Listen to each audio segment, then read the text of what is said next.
Na vidole 1 2 3. Okay, sema 1. So, we'd like to, good afternoon, ladies and gentlemen. We are here as concerned citizens trying to argue about the future of our great nation called Kenya. Here is Moses from Haki and Ukweli organization, Chris from Africa Reform Movement. Myself, I'm Jacob, a concerned citizen and a political analyst. I'm Anthony from Haki and Ukweli, defending the rights of the vulnerable in this nation. So, my friend Anthony, tell us about the future and what's ailing our great nation. In this country of ours, we have a great future. The only problem is the leaders who are in place. The leaders. Because their might seems not to be in line with the vision of this country. Yes. What's the vision? The vision of this country is to be a country where everybody is put, or everybody is on the table.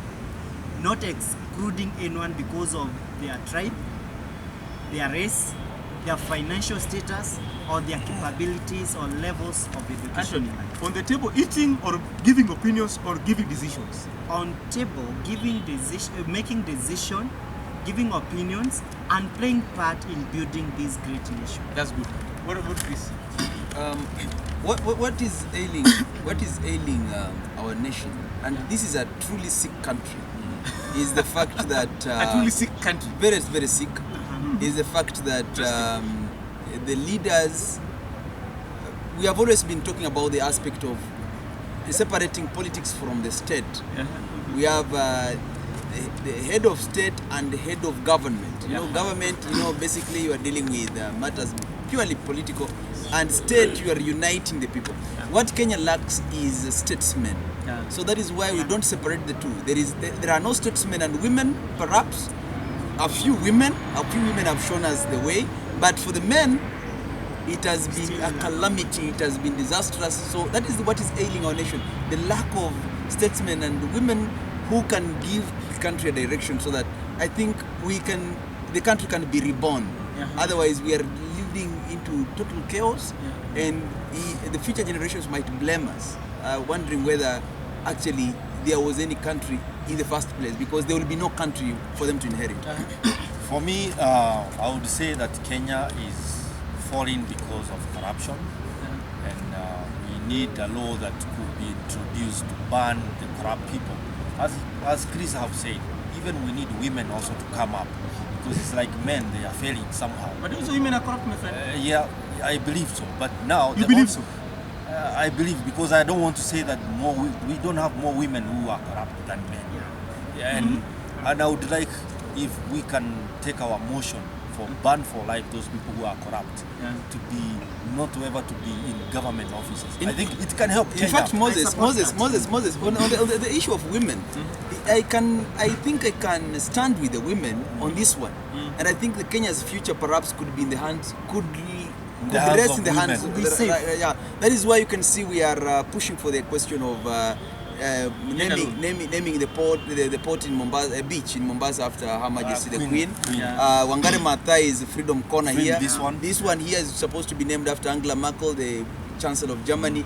We have a statue of Queen Victoria. So that these are the symbols for women that can help women. Yes, the strength of a woman, revive the energy of a woman, so the woman can take charge of the country. But Chris, according to me, I don't look at them as women or others as men. I look at them as honorable people who loves the people they serve for one reason. If I see, for example, if you see Wangari Maathai, when she's fighting about the deforestation, the issue of deforestation and the environment as a whole, she's not talking about the women alone. No. She's talking from the old guys, the men, the women, the children. So one thing I'm saying is this. But we don't have any man who is fighting deforestation. Let me answer you. In fact, there's no man who's fighting. In fact, for deforestation, hear me out. Jacob, which man is fighting? Which man is fighting? Can I answer you? Listen, which man is fighting for deforestation? Listen, it was only Raila Amolo Odinga. Listen. Can I answer you? He's not a man. Wait. Was only Raila Amolo Odinga. And when Raila began fighting for the issue of Mao, he was demonized. He was the Prime Minister of the Republic. But he's a man. He fought for it. Wait. And I don't know whether he's still fighting, because these forces, the zombies might have overwhelmed him by now, because The same man who was fighting that because Raila was fighting for the for Mau. He in fact people claim that he lost, which I believe he did not lose the 2013 election. They claim he lost it because of the position of Mau. But the same fellas he was now are pretending to evict people from Mau. Now Wangari Maathai stands like a tower on in a society that is totally Moses and Chris. The mistake we do. I think we should give women. Women should be. The mistake we make. Yeah, how many men? Just a minute. Jacob should show us how many men. Let me answer you. But give me time, please. The mistake we're making as a nation. The moment we start clustering people based on their agenda, we'll be making the same mistake that our forefathers did, saying the white man is a racist. But those founding fathers forgot that the black man is a tribalist, judging by the tribes. You see. Issue is this. Just a minute. The problem is this. When Wangari Maathai fought, I see her as a Kenyan human being or a Kenyan citizen. Just a minute. When Koigi Wamwere, in fact, even today, he has refused to partake to the said cake that every single person who was involved in the second liberation has been eating. Koigi Wamwere is still poor, since he has refused to join the other guys, to loot this country. He's not a woman. He's in this country. In this same country, before Ukweli has retired as a poor man from parliament because he refused to loot. In this grim nation, there is Ukweli who brought his wife here, got raped in a city hotel, in the city center. Ukweli is not a woman. In this same great nation, we had Professor Anyang' Nyong'o, who had even to give birth to her daughter Lupita in Mexico, fighting for this great nation. Is he a woman? No. What am I simply saying is this. But we have a country. But listen, those men, some of the men he has mentioned, please, Moses, some of the men he has mentioned actually, right now, because the topic here that is the Malay that is messing up our country is corruption. Some of these people you are mentioning have actually been mentioned in matters of corruption. Some of these governors, listen, some of these governors you are mentioning here, go to Kisumu and ask the locals whether they are very happy with what he's doing. No. Now, the point is this. What I'm trying to say is this. We cannot fail to point out women because actually people have agenda. People have agenda. You can either be male or female, and then we have the lesbians, the gay, the bisexuals, and so on. The LGBT. So what sexual orientation? Thank you very much. Okay. So it means they can be. Listen, it is agenda. It is agenda. I have example. I have example of something. Let's go back to Liberia. Liberia was a country that had a war for so many years. So a woman came. A woman came. No, all the jobs was because of Obasanjo. No, just a minute. Obasanjo is the one who brought who made sure that Taylor came out from Liberia, took him to Nigeria, handed him over to the ICC, gave the way for that Ellen Sirleaf, who in turn has given up to a young man. Have you ever heard anything about Liberia? No, it's Liberia. a country. When I was young, I used to hear Liberia war in Liberia, Sierra Leone. The war in Liberia. A woman came to power and all that was gone. Now it's silent. One thing. Now it's silent. You see peace. Like in this country, they tell us Kenya is heaven of peace, for example, but there's poverty. They tell us Kenya is peaceful. No. But there is desperation. Which peace? They tell us that way. Which peace? No, they tell us that way. That's what they say everywhere. Baby Pendo here has not been compensated. Baby Mora has not been compensated. We have people who are banned. People who are banned in. I went personally. Listen, my brother Moses and Jacob. I went to the parliament and found IDPs. Most of these IDPs have not been compensated. Even you cannot give someone 400. Listen, Jacob. Kenya is not a haven of peace. It's not a heaven. It's not a heaven of peace. It's a heaven of pretense. Let me tell you this: we cannot listen. We have political you cannot ban right now.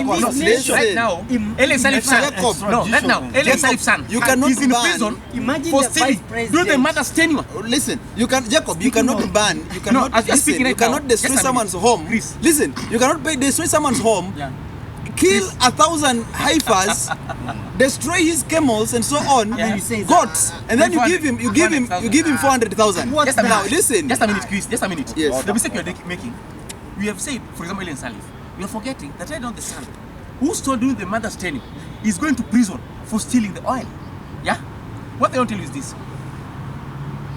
The fact that you find that we have a problem as a nation, our biggest problem, I've told you, my brother, yeah? You see, the issue of unemployment comes in as a ripple effect, yeah, from the system of education. Because if you tamper with the system of education of any particular country, you bring idiots too. And if you bring idiots, those idiots become policymakers. And if they become policymakers, yeah, in the process, okay, you'll find every single institution being headed by someone who is not supposed to be there. Let me explain something to you. He is talking about education.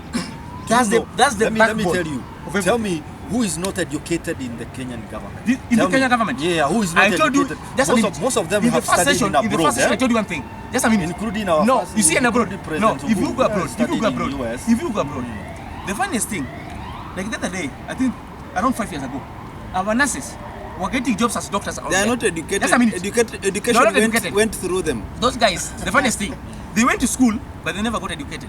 This country right now, the moment you start to open up a university, that anyone, even who got a D+, can become a graduate, that everyone must become a graduate. The mistake we have made as a country, we have made a mistake of allowing the only true certificate people have is the birth certificate. This country right now, as you're speaking, we are preparing a generation, yeah, that they are not sure about what they're going to learn. Right now, if you go to a student who is in grade 1 or grade 2, whatever they're being taught, in fact, the education sector as a whole have not been harmonized with the new curriculum, and people are still being put. Is being put under their throat by force. In the process, that teacher who is teaching that new curriculum, he himself, he went to the college with the old curriculum. He has been out without a job for 10 years, hustling. Yeah, he get employed now. Whatever he learned 10 years ago, yeah, is not what he's going to teach today. The mistake they're making is this. For example, right now, you see the mistake we make in this country. Today, we are judging everything, forgetting one thing. You see the issue of corruption. Corruption is the root cause that has tampered with education, which is the backbone of everything else. And the computer was supposed to be, the computer kit was supposed to be brought to the schools. You know? It was No, a promise they cannot bring them because if they bring computer labs and put them permanent, they'll not steal next year. They want to bring laptops which children will be breaking. After they break those laptops, they'll import another laptops again. You see, Now it becomes a business. The point is this. At the end of the day, you should understand one thing. That Kenya is a man-eat-man society. And for them to live, the locals must die. The average citizen must die. Because that is the rule of the jungle. That is the rule of the jungle. For the lion to live, the antelopes must die. Now, the point is this. And for them to live, the grass must be eaten. It must be eaten. Yeah. So it's a food chain. Yeah. But the problem is that the people who have remained on the food chain, who have remained on the table in this food chain, is the common mwananchi who has kept suffering. Yeah. Now, let me tell you this. The problem with our country is that when you talk about the aspect of education, most of these fellas, that is why I say that when we take power, when we pay the people take power, the young people, we shall ensure that everyone goes back to school. Again. Whether you are a teacher, whether you are a doctor, whether you are a lawyer, you must go back and redo most of the course units you did. Whether you'll be doing that during your evening classes, but everyone must go back to school because we cannot have a country that is deep in poverty and yet we believe that education is power. What is power? Power is wealth. You must create wealth. How can we have so many people with degrees and the country is still poor? Now you realize that is what you are trying to talk about, people with D+. We cannot have ourselves. I'm also known as the general. In war, we cannot have every soldier being a general. We must have the private, so that there is a chain of command and control. You cannot tell everyone. You cannot have all the generals going to bat. So everyone cannot have every person with a D+ wants to have a degree. A degree in what? Now what we are saying, we must have a middle class of people. We must have the artisans and stuff like that who will be feeding the supervisors now with the degrees. If we improve if we improve the technical part of it, it will be very good. But the problem is this: the intention of the people in power is not to improve the technical education. That's the Is to import the hammers, import the saws, import the nails and so on, so that they make money. And remains- now they have brought in the issue of the funniest thing? of competence based. Yeah. Do you know what competence based means? That an incompetent teacher tries to prove how your child is competent in music. How? Now, at the end of the day, each child will be supposed to buy a piano. Where do you import pianos, sir? China. From China. Every school must have pianos. How much does the political system create money? The cartels in the political system make money from. They'll make billions of shillings from There was something I was saying. under competence You see, based. the issue of education. I was really going into it deeply. Yes. You see, any country that keeps changing its system, even the curriculum, the system of education, it always leaves gaps. And the problem with this society is this, my friend Moses. You see, these offices you're saying, the people working on them, yeah, even if you go to EACC, even if you go to that Parliamentary Service Commission, if you go to Public Service Commission, the people who are working on the managerial levels of those institutions are people who are not even supposed to be near those institutions. Yeah? And that They is should be where we going come, there and that is where to we be come offered in with the services. issue of EACC. So you find it this That way. is where we come in. And that's why I need to comment about something. Yeah. Kenya. Then Anthony will comment as well. Yeah, He has been quiet for a while. Anthony has an employment. He's gonna comment about that. For me, I'm sticking with corruption. Yeah. Because we don't have a proper leadership, like a totally good leadership system. Because people are the mistake. when we have The any people are election, we always have a war The in people are Kenya. wrong. The people are Every wrong. time we have an election, we have Tanzania, a country that is our neighbor here, Tanzania. When they're having a And they're general not election, they don't But fight. the population is not greedy. The problem is this. How The comes Kenya, why we we fight see because we greed? fight because The greed.